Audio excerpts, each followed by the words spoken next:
From the first days of the war, they lived in occupation. The villages of Dymer, Kozarovychi, Demydiv, and many others in the north of Kiev were immediately captured by Russian troops. It was probably the fastest way to Kiev. 2 crossings connected the communities with the capital. One of them was blown up by the Ukrainian armed forces. The second one, the protective dam, was destroyed during the first battles. The community actually lost the opportunity to evacuate, but living next to the enemy was not the only problem. Water from the Kyiv Reservoir gushed at Demydiv and began flooding houses. The houses are damaged by shelling, and the tail section of the Tokno-U tactical launcher is still lying in the middle of the street. This is an eloquent reminder of how Russian soldiers tried to break through the defence line in Kozarovychi. Protective dam is not far from here. During the war, the dam protected Kiev. This is a strategic bridgehead, and not only because it protects the area from the flow of water from the Kyiv Reservoir. This is also the shortest way to attack Kiev. You pass 3 villages and you are in Kiev, so they went to the right of Gostomel. The dam was destroyed in the first days of the war. Water from the Kyiv Reservoir began to fill the Irpin River and eventually came out of the shores. There were peat bogs, there were tiny rivers, and now you see it is hundreds of metres wide. All of this flooded the neighbouring village of Demydiv. For the second week in a row, locals have been trying to pump out water around the clock. The pump was made by hand, but the process is very slow.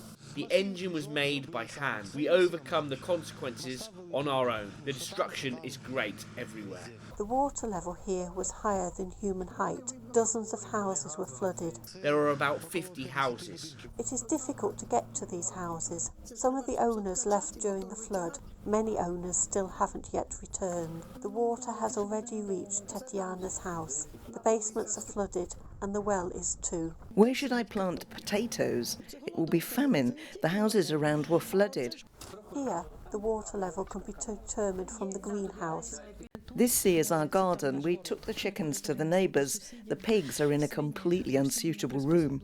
People have experienced double stress. While water from the broken dam was coming to the village, Russian troops entered. They settled in Demydiv. The locals were under occupation for a month and a half. They fired endlessly. Thank God our soldiers destroyed their warehouse. Then it became quieter. Natalia remembers the first time she saw the Russian occupiers on her street. On top of the armoured personnel carrier, 8 soldiers were sitting with bandages and machine guns. I'm connected with the army. I work and I have a lot of valuable things at home. I even have a personalised watch. I tried to hide it somewhere. Demydiv, like other surrounding villages, was under siege. Another bridge on the way from the village to Kyiv was blown up by the Ukrainian armed forces to stop the enemy. A temporary crossing had already been set up. And during the occupation, there was nothing to eat. Humanitarian aid didn't reach here. Now locals are delivering food to neighbours on their own. Flour, sugar, candy for children, instant soups. We were in the occupation for a month. We couldn't get anything.